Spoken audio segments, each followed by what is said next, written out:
Assalamualaikum warahmatullahi wabarakatuh. Om Swastiastu.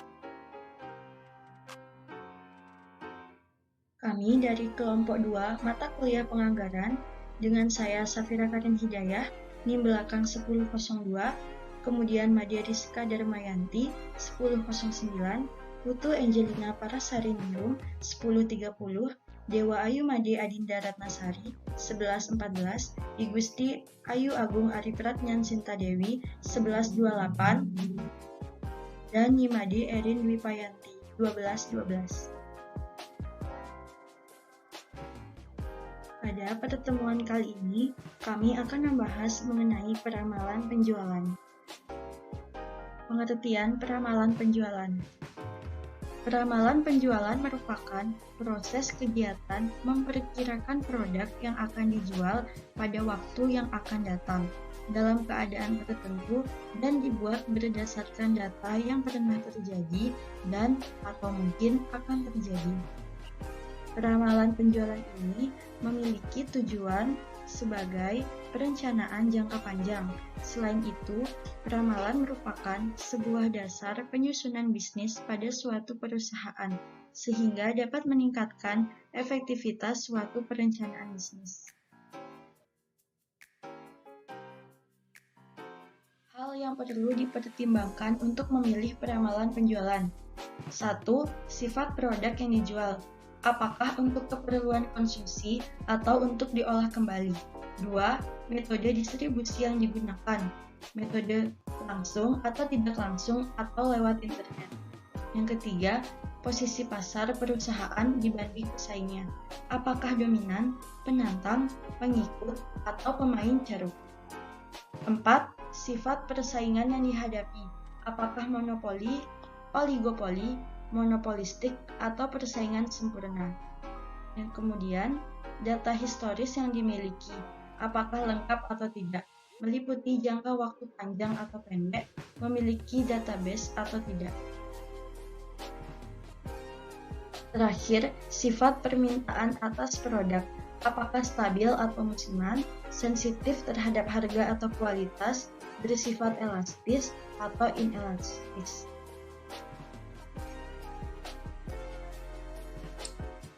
Baik, perkenalkan nama saya Madia Rizka Darmayanti, NIM 1917051009. Di sini saya akan melanjutkan presentasi. Di sini saya akan menjelaskan tentang langkah-langkah peramalan. Peramalan yang baik adalah peramalan yang dilakukan dengan mengikuti langkah-langkah atau prosedur penyusunan yang baik.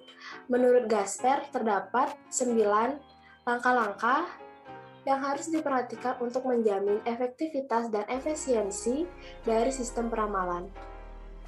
Langkah-langkah peramalan yang pertama ada menentukan tujuan peramalan, yang kedua memilih item independen demand yang akan diramalkan, yang ketiga ada menentukan horizon waktu dari peramalan, yang keempat ada memilih model-model peramalan, yang kelima ada memperoleh data yang dibutuhkan. Kemudian yang keenam ada variasi model peramalan, yang ketujuh ada membuat peramalan, yang kedelapan ada implementasi hasil-hasil peramalan, yang kesembilan ada memantau keandalan hasil peramalan. Selanjutnya saya akan menjelaskan tentang tahap-tahap penjualan. Menurut swasta, dalam hal ini tahap-tahap yang perlu ditempuh oleh pihak penjual yaitu yang pertama, ada persiapan sebelum penjualan. Tahap pertama dalam penjualan tatap muka adalah mengadakan persiapan-persiapan sebelum melakukan penjualan. Kegiatan yang dilakukan adalah mempersiapkan tenaga penjualan dengan memberikan pengertian tentang barang yang dijualnya, serta memberikan pengertian tentang pasar yang dituju dan teknik-teknik penjualan yang harus dilakukan. Yang kedua, ada penentuan lokasi pembeli potensial. Dengan menggunakan data pembeli yang lalu maupun pembeli yang sekarang, penjual dapat menentukan karakteristik calon pembeli atau pembeli potensialnya.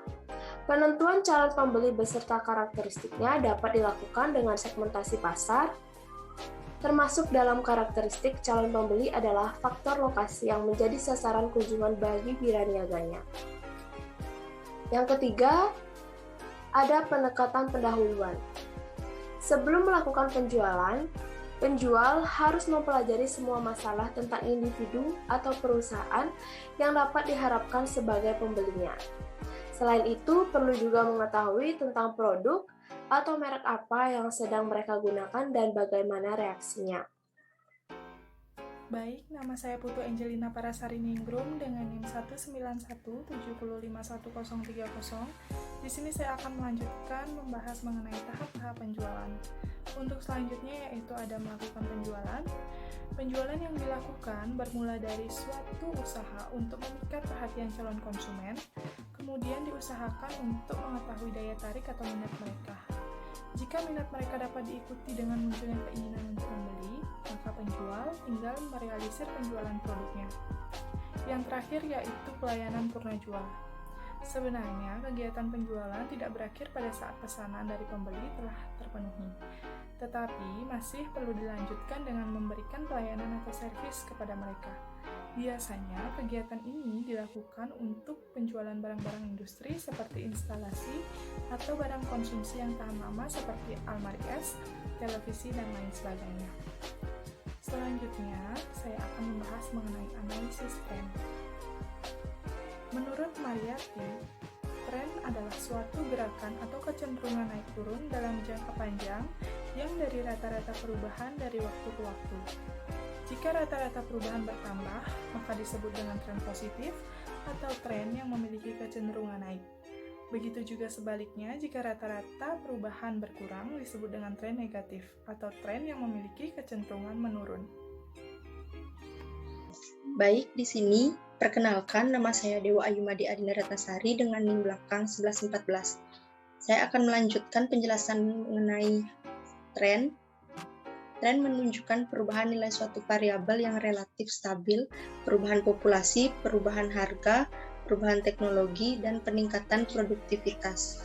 Ada beberapa metode untuk perhitungan dari analisis menggunakan tren, yaitu yang pertama, metode garis tren secara bebas, menggambarkan tren dengan metode bebas dan sederhana. Hanya dengan mengamati sebaran data, maka akan diketahui kecenderungan garis tren dari pola data tersebut. Metode ini kurang tepat untuk pengambilan keputusan manajemen perusahaan. Cara ini hanya mengetahui ke arah mana tren atau pertumbuhan suatu variabel. Yang kedua, metode tren dengan metode setengah rata-rata. Bergerak membuat tren garis dengan cara mencari rata-rata kelompok. Cara ini untuk berusaha menghilangkan subjektivitas seperti pada metode bebas.